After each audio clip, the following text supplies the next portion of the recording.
Hola, hola, ¿qué tal? Excelente viernes para todos, estimados amigos de Comunidad Cadefi.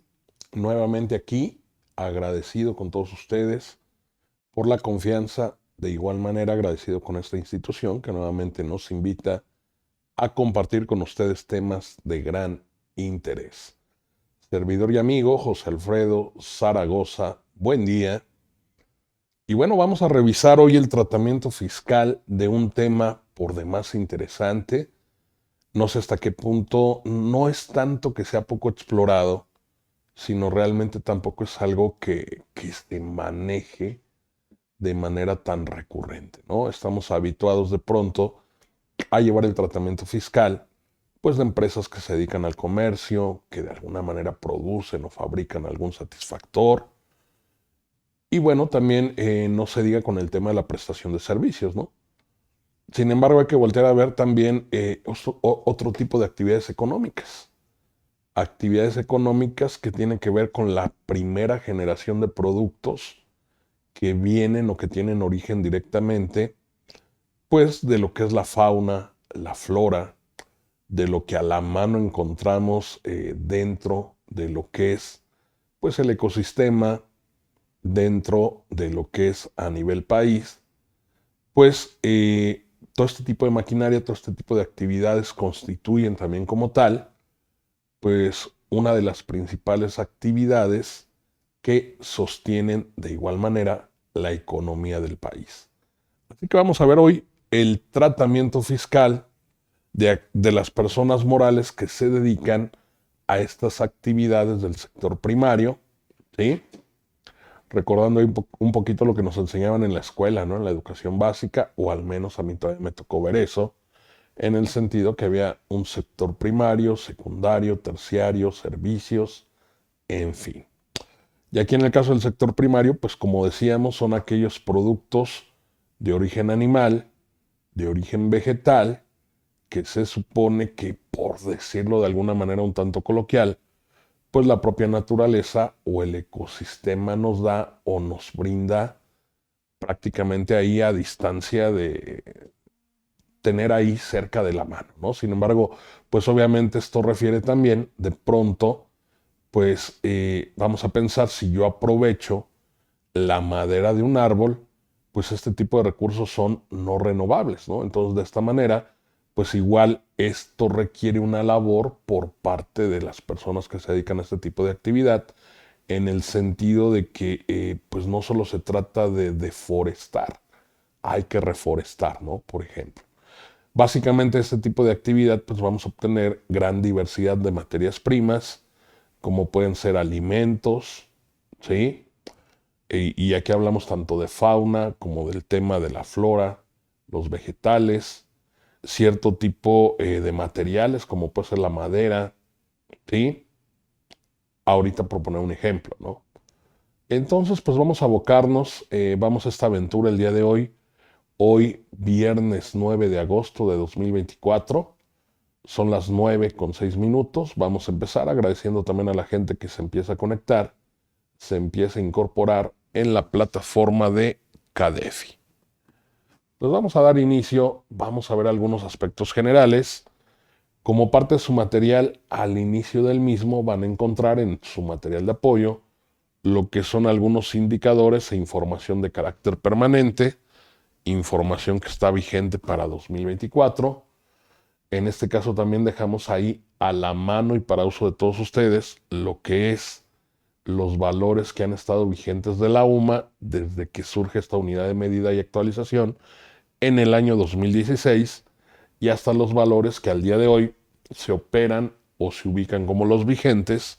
Año 2024 tenemos un valor diario de la UMA, un valor mensual y un valor anual. Así como lo comentamos el día que hablamos del tratamiento fiscal de las constructoras, en principio nos tenemos que ubicar en el título segundo, propiamente dentro de la ley del impuesto sobre la renta, recordando que esta ley es de tipo federal, que el impuesto sobre la renta es una contribución de carácter directo porque va a afectar como tal mi patrimonio, la obtención de ingresos, utilidades, ganancias, etc. Esta ley no grava, y hay que dejarlo claro desde el inicio, por aquello de que luego confundimos gimnasia con magnesia. Esta ley no grava la emisión de comprobantes, la ley del impuesto sobre la renta grava la obtención de ingresos, el acrecentamiento, el incremento positivo de mi patrimonio. Y bueno, tenemos reconocido en la ley del impuesto sobre la renta un título segundo. Este título segundo me indica el tratamiento que en lo general van a tener las personas morales. Sin embargo, curiosamente, dentro de este título segundo vamos a tener capítulos. Y dentro de lo que ubicamos o conocemos como el régimen general, vamos a ubicar también dentro de ese mismo título segundo otros regímenes alternos al régimen general. En este caso, mayoritariamente los primeros capítulos de este título segundo, más allá de que al principio me hablan de ingresos, de deducciones, de inversiones, del ajuste anual, en algún punto a nivel de capítulos me empieza a hablar de cierto tipo de actividades específicas. De hecho, tenemos, si bien recuerdan, pues un régimen para lo que son estas personas morales del sistema financiero. Tenemos un régimen opcional para grupos de sociedades. Tenemos un régimen para los transportistas, lo que nosotros conocemos o ubicamos como régimen de los coordinados. Y tenemos un régimen de sector primario, por decirlo menos, por llamarlo coloquialmente hablando. La realidad, pues el régimen tiene por nombre actividades agrícolas, ganaderas, silvícolas y de pesca. Lo podemos simplificar fácil, sector primario, para entenderlo propiamente. Ya hay quienes manejan cierta terminología, ¿no? Cierto tipo, por llamarlo de algún modo, de abreviatura. Hay quienes les llaman régimen de agapes.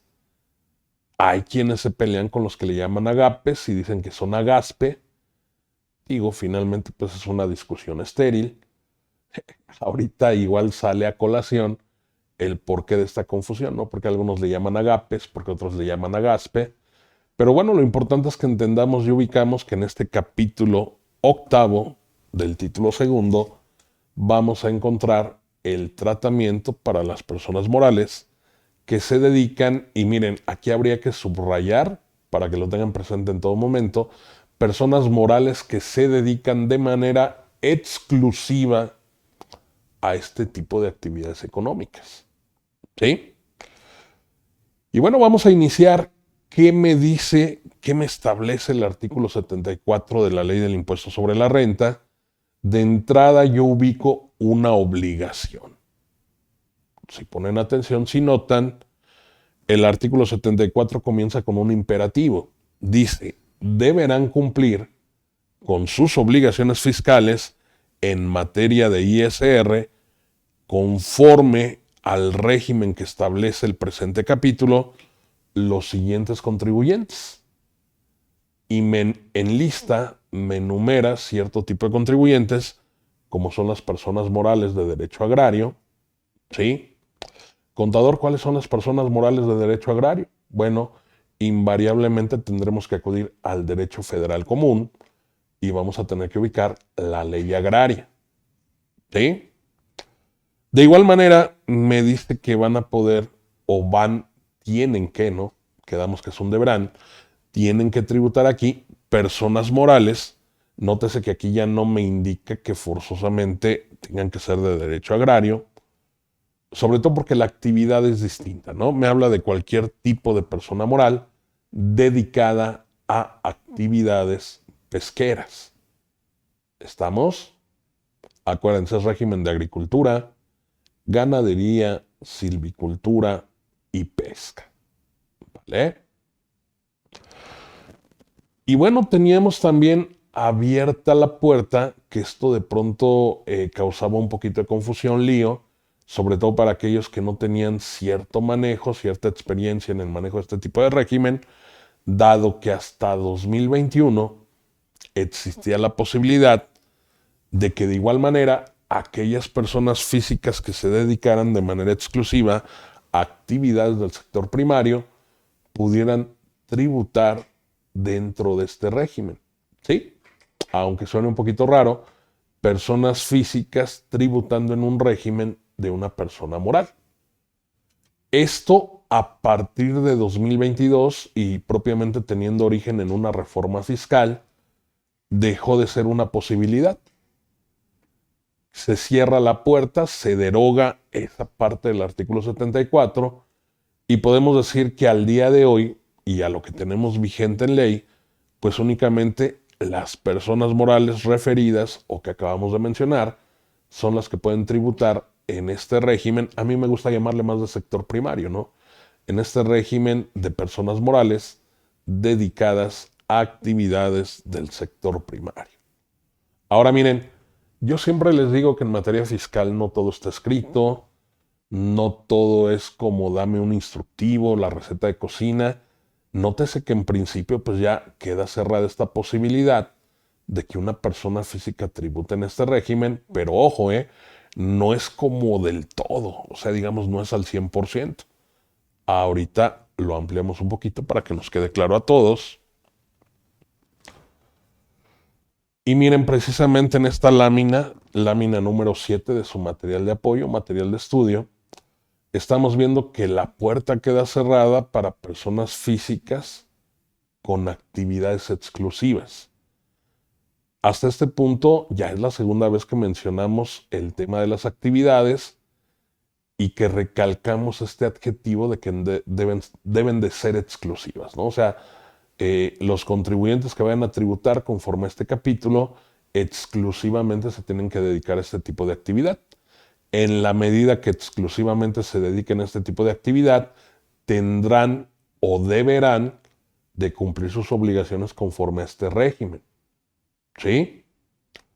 Y bueno, decíamos que en algún momento, y esto fue posible hasta 2021, las personas físicas con actividades exclusivas del sector primario tenían de igual modo esta posibilidad de tributar conforme a este régimen. Sin embargo, se deroga parte de este artículo 74 y ya no queda abierta la posibilidad. Sin embargo, yo les decía que no es del todo, dado que sigue habiendo la posibilidad para aquellas personas físicas que formen parte de una copropiedad y se dediquen a este tipo de actividades, o de igual manera bajo la figura de la integración. ¿Sí? Es como cuando se te pega un piojo a la cabeza, ¿no? Y todo lo que hagas, pues ahí el piojo va contigo, ¿no? Y está contigo y para contigo en todo lo que hagas. Explico este tema de la integración. Una persona moral que se dedica exclusivamente a este tipo de actividad va a tributar en este régimen por las actividades propias que esa persona moral realiza. Pero de igual manera puede agrupar, puede integrar como parte de ella a otros contribuyentes. ¿Sí? O sea, yo puedo ser una persona moral que puedo integrar para yo llevar a cabo el cumplimiento fiscal de otros contribuyentes, puedo integrar a lo que son otros contribuyentes, tanto personas físicas como personas morales. O sea, puedo tener integrantes así muy parecido como los coordinados. Recordemos que hace tiempo teníamos por ahí un régimen de integración fiscal, ¿no? Si bien recuerdan. Y es esa posibilidad, ¿no? Que de pronto habiendo, no sé, invento productores en pequeño, ¿sí? Respecto a estos temas de agricultura, ganadería, pesca, pues de pronto requieren de un vehículo para cumplir correctamente sus obligaciones. Sobre todo considerando que en algún punto pues no tienen la capacidad administrativa y por ende muchas veces la capacidad económica para poder tributar conforme a los requerimientos mínimos en aras de una formalidad tributaria o inclusive formalidad económica. Entonces, de pronto, una persona moral correctamente constituida, hecha y derecha, puede tener integrantes que tributen por conducto de la persona moral. ¿Sí? Así como cuando un carrito se sube a un avión o varios carritos se suben a un avión y todos van como pasajeros del avión. ¿Sí? Esos son los integrantes. Y en ese caso, la persona moral, vamos a llamarle nodriza, o la persona moral que se va a encargar de la parte administrativa, de la parte del cumplimiento fiscal, siendo ella quien los integró, pues va a tributar también por aquellas actividades que realizan sus integrantes. Esa es la figura de la integración dentro de este régimen. Entonces, nótese, y lo pueden revisar ahí directamente en el artículo 74, que si bien una persona física por sí misma y con sus actividades exclusivas ya no puede tributar en este régimen, pudiera darse el caso que lo haga, pero únicamente como integrante de la persona moral. Aquí es importante que no confundamos, porque luego hay quien piensa que para ser integrante, la persona física o la persona moral tienen que aportar capital, o tienen que ser socios, accionistas de la otra persona moral. No, no se maneja de esa manera.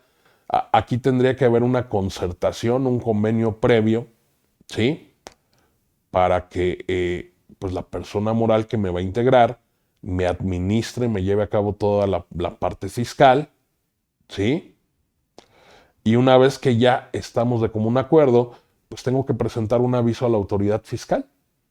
Si apenas me voy a inscribir en el RFC o si voy a actualizar mi situación fiscal, entendiendo y volviendo al tema del requisito, no olvidemos actividad exclusiva de sector primario. Al momento que yo me registre en el RFC o al momento que actualice mi situación fiscal, en ese cuestionario de actividad económica, y una vez que yo ya señalé la actividad del sector primario a la que me voy a dedicar, a la hora que me pregunta por el porcentaje de actividades, ya ven que me pregunta por mi actividad económica preponderante, y si es que tuviera otras, en qué porcentaje tengo esas otras actividades. En ese momento me pregunta si las actividades las efectúo por cuenta propia, o sea, yo solito, persona física o moral, o si las efectúo como integrante de una persona moral. Y ahí es donde yo tendré que indicar si lo hago de manera propia o si lo hago como pasajero o integrante de otra persona moral. ¿Sale? Y así es como se maneja la figura de la integración. Un convenio, un acuerdo, le doy aviso a la autoridad, indico que realizo este tipo de actividades, pero por conducto de una persona moral. Y no importa que yo sea persona moral, ya dijimos, los integrantes de la persona moral, por llamarle de alguna manera integradora, puede tener integrantes tanto persona física como persona moral. ¿Sale? Entonces, como pueden ver, no del todo queda cerrado para persona física. Aquí más bien lo que yo cuestionaría es la conveniencia. Digo, en ese tenor de que una persona moral se va a encargar de administrar y llevar todo mi cumplimiento fiscal, pensando en un integrante persona física, pues es lo único que yo podría rescatar.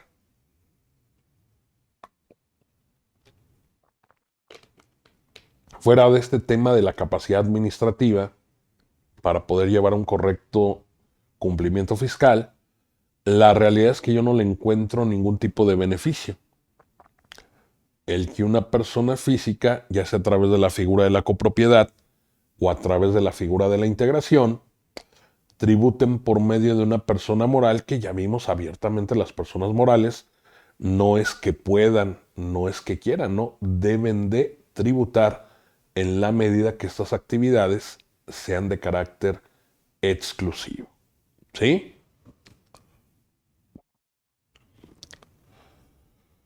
Ahora bien, no es irnos directamente tampoco a la ley agraria, no es irnos directamente al derecho federal común.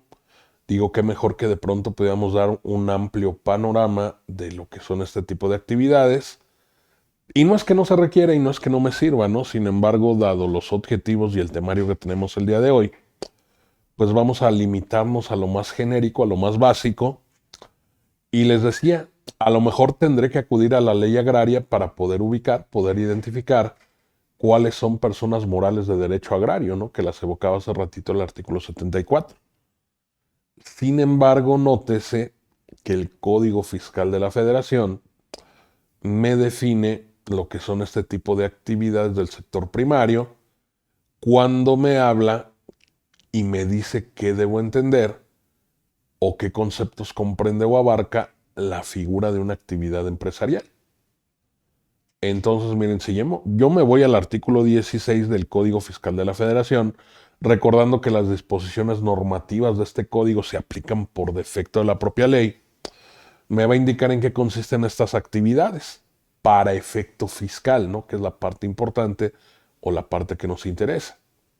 Me dice que las actividades agrícolas comprende todo lo que tenga que ver con siembra, cultivo, cosecha y la primera enajenación de los productos que se obtengan, y en la medida que no hayan sido objeto de algún tipo de transformación o industrialización. ¿Sí? Repetimos, actividad agrícola, aquellas actividades que tienen que ver con la siembra, con el cultivo, la cosecha e inclusive la primera enajenación de los productos que se obtengan, siempre que no haya habido un proceso de transformación o de industrialización. ¿Sale? La fracción cuarta, oiga, conta, ¿cuál era la fracción primera y la fracción segunda? Bueno, ahí me hacía referencia a los actos de comercio, al tema de las industrias, y sin embargo, pues no las incluimos porque vamos a enfocarnos como parte de las actividades empresariales a aquellas que tienen que ver con el sector primario. Por eso nos fuimos directamente a la fracción tercera de este artículo 16 del Código Fiscal de la Federación. Tenemos las actividades ganaderas en la fracción cuarta. Estas actividades ganaderas consisten en la cría y engorda de animalitos. ¿Sí? Aquellas actividades que tengan que ver con criar, con alimentar o engordar animalitos, que vamos desde el tema del ganado, aves de corral, cualquier otro tipo de animalito, así como la primera enajenación de esos productos, se va a considerar que son actividades económicas para efecto fiscal que se van a identificar con la figura de la ganadería. Las actividades pesqueras de igual manera van a incluir esta figura de la cría, del cultivo, del fomento y cuidado de la reproducción de especies marinas. Y bueno, no solo lo acota a especies marinas, también abarca o contempla a especies de agua dulce, me incluye la acuacultura, así como la captura y extracción de la misma, de las mismas tipos de especies. Y ojo, aquí también nótese que un tronco que hay en común en cada una de estas fracciones es la figura de la primera enajenación de esos productos. O sea, yo los obtengo, yo los trabajo a nivel de tierra, a nivel de pie, por ejemplo, de ganado, a nivel de lo que es también la cría de especies marinas o de agua dulce. Y una vez que yo ya me encargué de criar, de engordar, de sembrar, cultivar o cosechar, pues esa primera enajenación que yo realice se va a identificar de igual manera como una actividad del sector primario. ¿Sí? Y la fracción sexta me hace alusión a las actividades silvícolas, que tienen que ver con cultivo de bosques o montes, así como cría, conservación, restauración, fomento y aprovechación de la vegetación de esos mismos bosques, y nuevamente, ¿no?, redunda en lo mismo. Va a comprender también la primera enajenación de los productos. ¿Sale? Quizá por aquí venga el detalle, ¿no? Aquí sí se fijan el orden de esta leyenda urbana y de esta eterna discusión, ¿no? El orden que tengo de estas fracciones en el artículo 16, ¿sí? A partir de la fracción tercera, ahí está la sexta, primero tengo actividad agrícola, luego ganadera, luego la pesca y al final la silvicultura. Si yo quiero hacer un acrónimo, una tipo de abreviatura, A de agrícolas, G de ganaderas, P de pesca y una última S de silvícolas. Y de aquí nace lo que se denomina los agapes o las actividades de agapes. Curiosamente, el capítulo 8 que tenemos en el título 2 no lleva este orden. El régimen se llama de las actividades agrícolas, ganaderas, silvícolas y pesca. O sea, me menciona, de acuerdo a cómo está mencionado el régimen, que es el régimen de actividades agrícolas, ganaderas, silvícolas y de pesca. Al cambiarme este orden, pues ya no hablaríamos de agapes, no hablaríamos de agaspe. Y ahí luego me ha tocado ver, ¿no? Que luego hasta se pelea, ¿no? Es infructuoso, no tiene caso, yo no me meto en líos, sector primario. Pero bueno, como le quieran llamar está bien, ¿eh? Régimen de agapes o régimen de agaspe. A mí como que me da una mejor tonalidad o me suena mejor el tema de agapes, ¿no? Y bueno, recordar que se va a considerar empresa a cualquier persona física o moral que realice las actividades a que se refiere este artículo. ¿Sí? Que además nos da una señal, ¿no? Entendiendo que de pronto si las personas físicas ya no pueden tributar de manera directa y por sus actividades exclusivas, pues por lógica nos queda claro que tendrían que cumplir sus obligaciones conforme al régimen de actividad empresarial y profesional. Por estas actividades empresariales que más allá de que sean de sector primario, pues terminan siendo al final del día actividades empresariales y que inclusive a las personas físicas les daría este mote o este adjetivo de empresa. ¿Sí?